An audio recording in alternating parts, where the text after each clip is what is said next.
Welcome back, everybody, to my 31 and 31 movie reviews for the spooky month of October. Today is day 25, and today we are doing a movie that I haven't seen in a very long time, and watching it again just makes me realize how much I love this movie because it's very, very fucking creepy. This movie is coming from suggestion from my homie, my forever face brethren, Chris Moore. Thank you for suggesting this movie. I love this film. It's creepy as fuck. I still love this film. It still works. Um, the movie we are talking about today is The Taking of Deborah Logan. This movie is a mixture of found footage, because it's supposed to be like a documentary with some supernatural shit thrown in, and it just works great. The director of this uh, is, oh my god, I can't think of the name now. Wow, my mind just went blank because it's first thing in the morning. Um, Something Robotai. I forget his first name. But he's known for also directing Paranormal Activity, The Ghost Dimension, Insidious: The Last Key, both escape rooms. So he's been dibbling in horror. Now, I didn't really like The Ghost Dimension. I thought that was, but I think Paranormal Activity ran its course after the first couple. Insidious: The Last Key, same thing. I think it's ran its course, so I don't think it's fair for this director to have gotten those. Even though they are movies and they are getting paid for it, you're putting them on the tail end of those movies that nobody really gives a fuck about them anymore. I'm not saying everybody doesn't give a fuck, but majority of horror fans have kind of given up on those Paranormal Activity movies, in my opinion. I know I have. And I've seen The Ghost Dimension, and it's not that good of a film, in my opinion. But again, everything is subjective. Just because I don't like something doesn't mean you don't like something. And if you like something and I don't like something, neither of our opinions are wrong.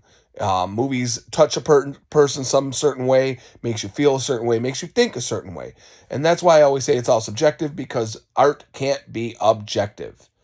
So it is all subjective. So those movies didn't work for me. They could work for you. Totally fine. I celebrate you for liking those movies. I do, however, like The Taking of Deborah Logan. For actors, we got Anne Ramsey, aka Sarah, who plays the daughter of Deborah. And she's known for A League of Their Own, which I totally forgot she was in that movie, which is another great movie, to be honest. Not horror, but great movie. She was also in Triple Nine, which I love. Triple Nine. I thought that was a great action movie. And she was all, oh wait, no, wrong person. Wow. It's early fucking morning. Let's reverse that. And I'm not gonna redo it because that's what's part of my review is it's it is what it is. Um so let me go back. Anne Ramsey. She was in A League of Their Own, and she was in Critters 4. Which again, Critters at that point has ran its course a little bit, in my opinion. I like the first three. Fourth one was kind of, and the fifth one was, but you know what? Whatever. But Anne Ramsey was good in Critters 4. I will say that. Now, the second main person I remember is Michelle Ang, who was in movies like Big Mama's House 3 and Triple Nine. She was in Triple Nine. I was looking at my notes and kind of fucking it up because, again, it's early fucking morning and I haven't had caffeine yet. So she was in Big Mama's House 3, Triple Nine. What I remember her from recently is she is the voice of Omega from Star Wars The Bad Batch, which I thought was really, really cool. Even though I wasn't a big Bad Batch fan, that was a hard show to get through for me. She was great as Omega. Omega was my favorite character out of that show. Um, so let's go into the plot a little bit. These college students are doing this research video on Alzheimer's, and they paid Sarah to let them do a documentary on her mom who is going through Alzheimer's. And at first she's okay with it, and then she gets a little dizzy and a little like confused, and then there's this whole moment she's like, I don't want to do it. You can't make me do it. And you can see how much Alzheimer's has pushed down on Sarah. She even says, I'm trying. You don't even realize how hard I'm trying. I'm trying. We're broke. So they want to do this documentary. So they start going through the documentary. Weird shit starts to happen. What And at first, everyone's like, oh, this is weird Alzheimer's. At first, she's getting up in the middle of the night. She's jumping on counters in one like fluid motion. At her age, is kind of impossible. But they think maybe there's a messed up in the camera, which there is not. It's one like consecutive shot. And then they bring it to Deborah, and she's like, that's weird. And you know, trying to be like, I don't remember that. And then it gets darker. She starts hurting herself. She starts like doing crazy shit. She has one of the camera crew people against the wall with a knife, and he's up on the counter because she's about to stab his ass. Like, I'm like, what the fuck? There's a very creepy scene later that they go into how she was the inventor of the switchboard for the switchboard operators for that city and state. So she got famous from that. So she still has her switchboard. All of a sudden, the switchboard just starts going nuts. Then there's a moment on camera where she just gets naked, like literally takes her clothes off on the cameras that the camera people put up, kind of like videotape this whole process, and they find her at the switchboard naked, which is fucking weird. And she keeps hitting the same numbers, 337, 337, 337. You find out later in time what that is. They go into the you go into the theory that this doctor that she was a client of disappeared after 4 young girls have disappeared, and you find out that he kind of murdered them because he wanted ultimate power, and he disappeared before he got that 5th member, which is very important to remember for the end of the movie. It gets worse. They end up putting Deborah into a hospital because she's becoming a danger to herself and everybody around her. And she still gets out. She breaks out of her restraints and she grabs a little girl that has cancer, which is fucking weird. And you see the parents going, where's my kid? Where's my kid? And they finally stop her and they get her back into the restraints and they take the girl back. And then it happens again.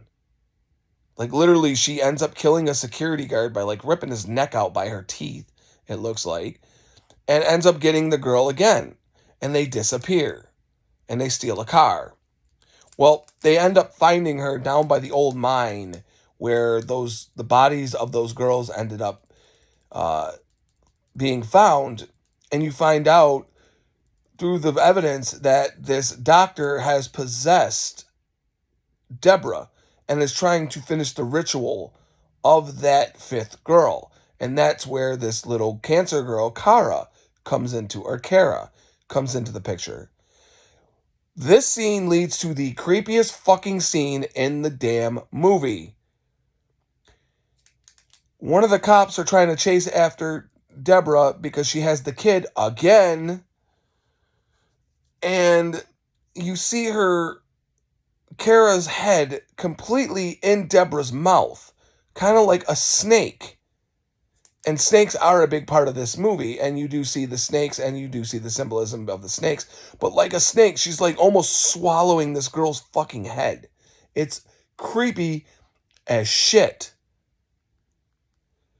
But they end up burning the body. They end up finding the body of that doctor, and they end up burning that doctor.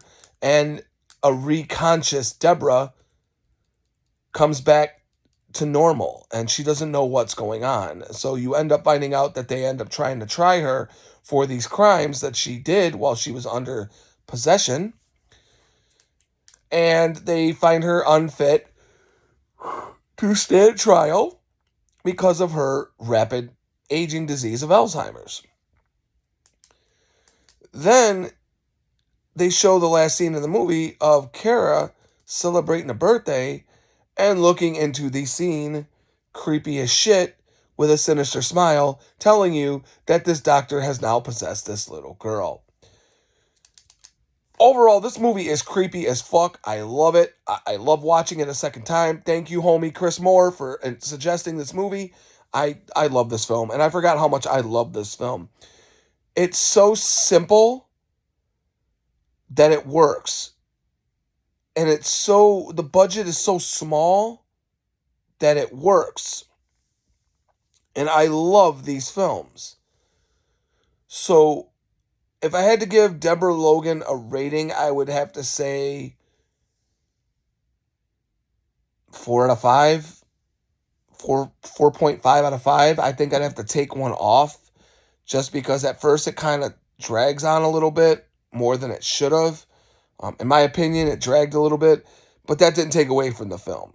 I don't like to give a perfect rating for a film unless you're an actual perfect rating. Um, I'm definitely, so that is my review of Taking a Deborah Logan. I am still in the process of getting the time to do the Terrifier retrospective. I'm going to do each film, 1, 2, and 3. I'm going to talk about it. I am going to get into my favorite kills, some theories. I think they're going to go with it. We're going to talk about I'm going to talk about the mythology of Art the Clown and this pale girl demon. I can't wait to do that video. So it's taking me some time, but I'm going to get that video once I get a chance. Tomorrow's video, if I'm correct, is suggested to me by MJ Sala, and it's going to be the original Pet Cemetery, which I can't wait for. I haven't seen Pet Cemetery, the original, in a long time. I think that is tomorrow's review, if I'm correct off my listing, which I think I am. I think Pet Cemetery is tomorrow. So my homie Miriam, thank you for suggesting that one. I can't wait to talk about that one because there's a lot of cool scenes in that I want to talk about and a lot of cool shit in that movie that I want to talk about. So until tomorrow's review, as always, like, subscribe. Let's get this channel up bigger so I can do bigger things for everybody. And always, definitely check this out. Definitely check out all the other 31 and 31s if you have not checked them out yet. I did a lot of cool ones. We're rounding that corner. So until tomorrow, stay creepy, my friends.